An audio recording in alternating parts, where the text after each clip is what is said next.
হাজার বছর পর নিঝুম বনে আবার দেখা মিলল সেই জাদুকরী নীল ডুমুরের। বন্ধুরা, এই ফল যার হাতে পড়বে সেই হবে বনের সবচেয়ে ভাগ্যবান। কিন্তু সাবধান, লোভ করলে সব হারাবে। আরে, এইটা কিসের গন্ধ? পাকা আম না কাঁঠাল? কালুর নাকে জাদুর সুবাস লাগছে। লোভ সামলানো কি এতই সোজা? ঝোপের আড়ালে কি দেখলো কালু?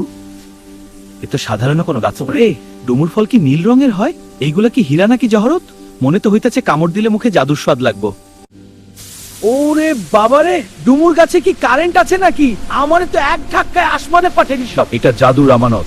মনে লোভ আছে, সে এই ছুঁইতে পারবে না। খবরদার কালু, এই জাদুর ফল কোনো চোরের হাতের নাগালে আসে না। যার মনে লোভ নাই, আমারে তো কাবারি কইরা দিচ্ছিল কাকা। এখন উপায়? আহারে ছোট ভাই, ডুমুরের লোভে আমি তোমার দেখুমই না। আগে তোমার জান পাই, ডুমুর পাইলেও চালবো। সাবাস কালু, যে নিজের সুখ ছাড়ে জাদুর দরজা কেবল তার লাইগাই খোলে। নিজের সুখ তুচ্ছ কইরা যে অন্যের প্রাণ বাঁচায়, জাদুর বাগান তারই বরণ কইরা লয়। আরে, ডুমুর তো দেখি আপনা আপনি আমার হাতে চইলা আইলো। কি যে সুন্দরের গন্ধ! একা খাইলে কি আর পেট ভরে? পরের তরে মিলে খালে জগত ডালের সন দেখে। কালু এখন বনের সেরা বন্ধু। আজকের মতো আসি, আবার দেখা হইব নতুন কোনো গল্পে। বন্ধুরা, মনে রেখো, লোভ করলে জাদুর দুয়ার বন্ধ হয়ে যায়, আর ত্যাগ করলে সব পাওয়া যায়। গল্পটি কেমন লাগলো কমেন্ট করো, আর সাবস্ক্রাইব করতে ভুলো না কিন্তু।